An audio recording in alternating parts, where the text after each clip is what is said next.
ჩვენი სტუმარია ქალბატონი ნინო ბურჯანაძე, გაერთიანებული დემოკრატიული მოძრაობის ლიდერი.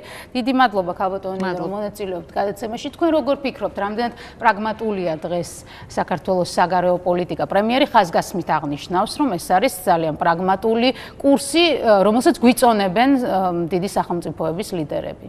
რომელი დიდი სახელმწიფოების ლიდერები და რატომ უნდა იყოს აუცილებლად ჩვენი კურსი? ვთქვათ, მაინცა და მაინც ისეთი, რომელსაც მოგიწონებს ვინმე, რომელიმე სახელმწიფოს ლიდერი. პირველ ყოვლისა უნდა გიწონებდეს შენს კურსს შენი ქვეყანა და ეს კურსი უნდა შედიოდეს შენი სახელმწიფოს ინტერესებში. ძალიან უსუსურია ხა თავისთავად პრემიერის განცხადება, რომ ძალიან უსუსური იყო ესეც სრულიად ნათელია საზოგადოებისათვის. ვერც ჩემი წინამორბედი დაიკვეხნის მაინცა და მაინც იმით, რომ დაგვარწმუნა საქართველოს საგარეო პოლიტიკური კურსის ისტორიაში. სამწუხარო არის ის, რომ ქვეყანა საერთოდ არანაირი კურსი არ ქონდა, გარდა იმისა, რომ ემოქმედა ამა თუ იმ საელჩოს ინსტრუქციებით და ვინმე არ გაებრაზებია. რეალურად ჩვენ საგარეო პოლიტიკური კურსი არ ქონია ამ წლების განმავლობაში. სწორედ ამან განაპირობა ის, რომ საქართველო არათუ სამეულში და ხუთეულში და ისე ბატონია ღმერთმან უკნას, რომ კვლავ სამეულში მოხდეს საქართველო მსოფლიო ლიდერების პრიორიტეტების, ეს იმას ნიშნავს, რომ აქ მართლა ომი და ქვეყნის დაქცევა უნდა იყოს. ნამდვილად ვერა, იმიტომ რომ არსებული რეალობიდან გამომდინარე, პრაგმატულად თუ ვილაპარაკებთ, ჩვეულებრივ რეალობაში საქართველო ნამდვილად ვერ იქნება და არც უნდა იყოს სამეულში, იმიტომ რომ იმდენი გლობალური პრობლემა და ცხელი პრობლემები არის დღეს მსოფლიოში, მაგრამ საქართველო რომ არ ამოშლილიყო საერთოდ მსოფლიო პოლიტიკის დღის წესრიგიდან, ეს ნამდვილად შესაძლებელი იყო ამ ხელისუფლებას, რომ ელემენტარული გამოცდილება, უნარი და გამბედაობა ჰქონოდა. მე მთელი ბოლო 2-3 წლის განმავლობაში ვლაპარაკობდი იმას, რომ საქართველო კარგავს სახელმწიფოებრიობას, საქართველოს არ აქვს დამოუკიდებელი კურსი, რომელიც არის ქვეყნის ინტერესებიდან გამომდინარე, რომ საქართველო საერთაშორისო სამართლის სუბიექტიდან გადადის საერთაშორისო სამართლის ობიექტების ნუსხაში, ანუ ჩვენს ბედს წყვეტენ ჩვენს გარეშე, ისე რომ ჩვენ პრაქტიკულად აქტიურად ამაში ვერც უმონაწილეობთ და რეალურად საქართველოსათვის არც ერთი პოზიტიური ნაბიჯი ამ ბოლო წლების განმავლობაში არ ქალბატონი, რაც ვიცით უკვე გაეროდან ეს არის ის, რომ საქართველო აძლიერებს თავის მონაწილეობას, სამხედრო მონაწილეობას სამშვიდობო ოპერაციებში, უკვე გაეროს ფორმატშიც მივიღებთ მონაწილეობას. ჩვენ მუდმივად გვესმის ფორმულა, რომ საქართველო არის არა მხოლოდ მომხმარებელი და მოსარგებლე საერთაშორისო მშვიდობის და უსაფრთხოების, არამედ კონტრიბუტორი, ჩვენ შეგვაქვს ჩვენი წვლილი. როგორ ფიქრობთ, ის რომ წვლილი შეგვაქვს, გასაგებია და ეს ფაქტია, მაგრამ რამდენად სარგებლობთ ჩვენ მსოფლიოს? იცით რაშია საქმე? ყველაფერს ყველგან საჭიროა ზომიერება. ეხლა საქართველომ გადაწყვიტა როგორც ავღანეთში, ასევე ახლა გაეროს ფორმატში, რომ როგორც იტყვიან, რომის პაპზე უფრო კათოლიკები გავხდეთ. ანუ ავღანეთში არის ჩვენი წარმომადგენლობა, იყო პრაქტიკულად ამერიკის შეერთებული შტატების შემდეგ ყველაზე დიდი წარმომადგენლობა, თუ ჩავთვლიდით ესე ვთქვათ, ერთსულ მოსახლეზე შესაძლებლობას, რა კი ავღანეთი ვახსენე, არ შემიძლია რომ გულწრფელად არ მიუსამძიმრო ჩვენი დაღუპული ჯარისკაცის ოჯახს. საშინელი ტრაგედიაა ოჯახისათვის და ჩვენი ქვეყნისთვის, როდესაც ახალგაზრდა კაცი იღუპება, ნუ ომს ეს უბედურება მოსდევს. მე არ ვამბობ იმას, რომ ჩვენ საერთოდ უნდა მოვწყდეთ საერთაშორისო არენას და საერთოდ უარი ვთქვათ ან ავღანეთში, ან დავუშვათ რომელიმე სხვა წერტილში საერთაშორისო აქტიურობაში მონაწილეობისაგან, მაგრამ ჩვენ უნდა ვიმოქმედოთ ისე, როგორც ეს შეეფერება ჩვენ სახელმწიფოს. როდესაც ჩვენი ქვეყნის ხელისუფალნი ამბობენ, რომ უნდა მოვიქცეთ ისე, როგორც იქცევია ნატოს წევრი ქვეყნები. ეს არის პრინციპულად არასწორი, იმიტომ რომ შენ არ ახარ ნატოს წევრი სახელმწიფო და შენ თუ მოიქცევი ისე, როგორც ნატოს წევრი სახელმწიფო, მაშინ შენ უნდა გქონდეს ისეთივე დაცვის მექანიზმები და გარანტიები, როგორიც აქვს ნატოს წევრ სახელმწიფოებს, მაგრამ როცა ჩვენ უკრაინის მაგალითზე ძალიან კარგად დავინახეთ და ნურავი ნუმიწყენს დასავლეთში, ეს მოხდა 2008 წელსაც, როდესაც საქართველოს ძალიან გაუჭირდა და როცა ნათლად დავინახეთ ის, რაშიც მე ეჭვიც არასოდეს არ მეპარებოდა, რომ პატარა საქართველოს გულისათვის არავინ არ დაუწყებდა რუსეთს ომს და არავინ არ გაწყვეტდა რუსეთთან ურთიერთობას.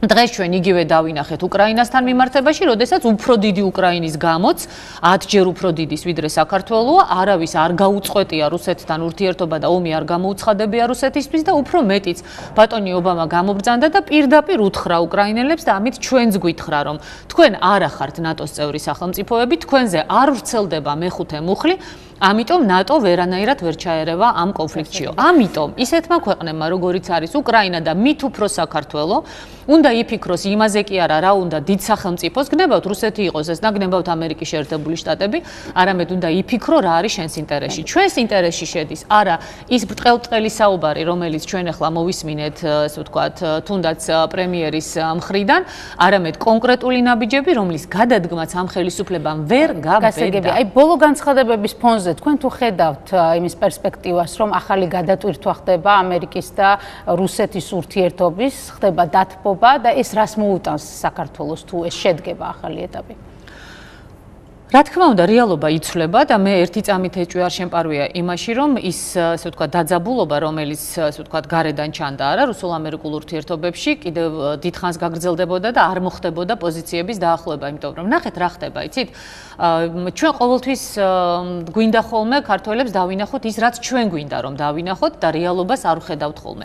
იმ პერიოდშიც კი, როდესაც თითქოს და მაქსიმალურად იყო დაძაბული ამერიკული და რუსული ურთიერთობები, არა უკრაინის გამო, ამ პერიოდშიც კი ამერიკასა და რუსეთს შორის გრძელდებოდა თანამშრომლობა იმ სტრატეგიულ საკითხებში, რომელიც მნიშვნელოვანი იყო, თქვათ, იგივე ამერიკის შეერთებული შტატებისათვის. იყო ეს კოსმოსთან დაკავშირებული, იყო ეს უსაფრთხოებასთან დაკავშირებული, ავღანეთში, ესე ვთქვათ, ვერტფრენების გამოყენებასთან დაკავშირებული თუ სხვა საკითხები. ანუ ჩვენ უნდა ვისწავლოთ ჭკუა და უნდა გვესმოდეს, რომ არავინ არ, ესე ვთქვათ, გააფუჭებს თავის საქმეს საქართველოს ან უკრაინის გამო და შესაბამისად ჩვენც უნდა ვიმოქმედოთ ისე, როგორც ეს ჩვენი სახელმწიფოს ინტერესში შედის. ისე კი არა, როგორც ეს, თქვათ, უნდა რომელიმე სახელმწიფოს. გასაგებია, რომ დაუშვათ დასავლეთის სახელმწიფოებს სურთ, რომ საქართველო, თქვათ, სურთ ისე თეორიის დონეზე ნატოს წევრი და საქართველოში განლაგდეს ნატოს ბაზა, ხო?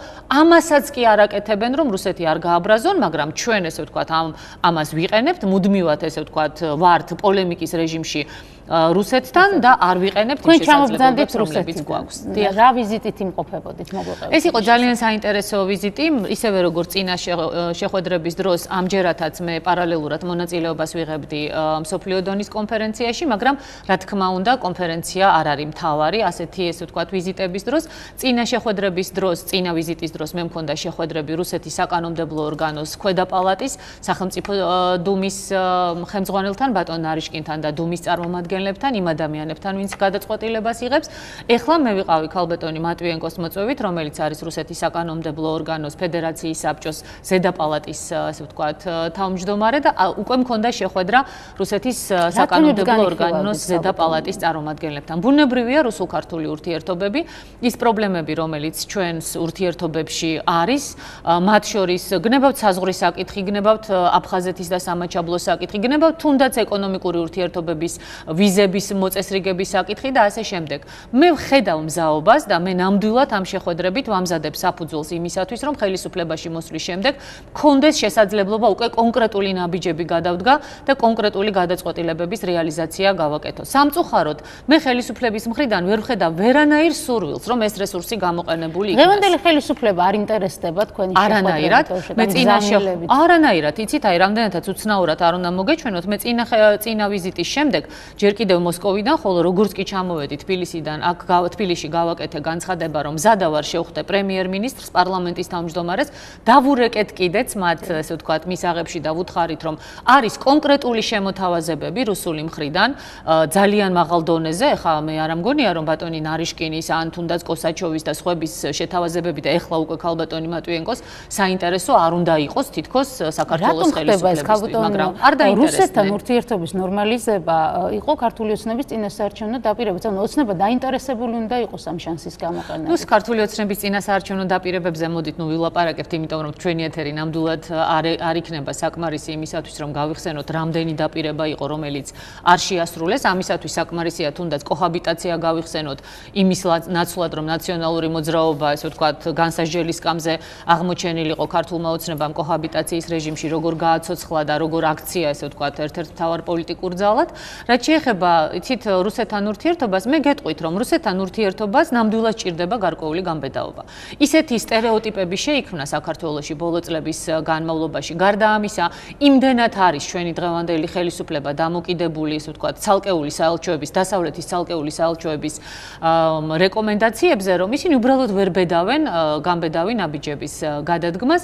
მე სიმართლე რომ გითხრათ, ეხლა თუ დააკვირდებით, ნუ ხა ვერ ხედა ვინ შეიძლება დღეს საქართველოში იყოს ის ადამიანი, ვინც თანაბრად დაელაპარაკება გენერალურ პუტინს ხას უსვამენ ყოველთვის, რომ ისინი მიესალმებიან და მოუწოდებენ კიდეც ხელისუფლებას, რომ რუსეთთან დიალოგი დაიწყოს. და ამ საჯარო განცხადებების გამოყენება შეიძლება. ამ შემთხვევაში ვისაძლევენ ამ რეკომენდაციებს და რომელი საელჩოები? იცით რაშია საქმე ხლა? გასაგებია, რომ არის ცალკეული ძალები, რომლებსაც შეიძლება ერჩივნოს, რომ საქართველოს მთლიანად იყოს დამოკიდებული, ვთქვათ, რომელიმე ერთ კონკრეტულ ვექტორზე და ნაკლები, ესე ვთქვათ, მობილურების შესაძლებლობა იყოს. ეხლა დასავლეთში ნამდვილად არის ძალები, მე ყველაზე არ ვამბობ, ბუნებრივია და ესე ვთქვათ, ყველა არ მაქვს ხედველობაში, მაგრამ ნამდვილად არის ძალები, რომელსაც აწყობს, რომ საქართველოს სახით ყოფილიყო, ვთქვათ, თავის დროზე და ეხლაც მეტნაკლებად შენარჩუნდეს სახელმწიფო, რომელიც მუდმივად, ესე ვთქვათ, რუსეთისათვის იქნება დისკომფორტის შემქმნელი. ხა ის რაც უკრაინაში ხდებოდა, ეს ხო შემთხვევით არ მომხდარა, ხო? ფაქტია,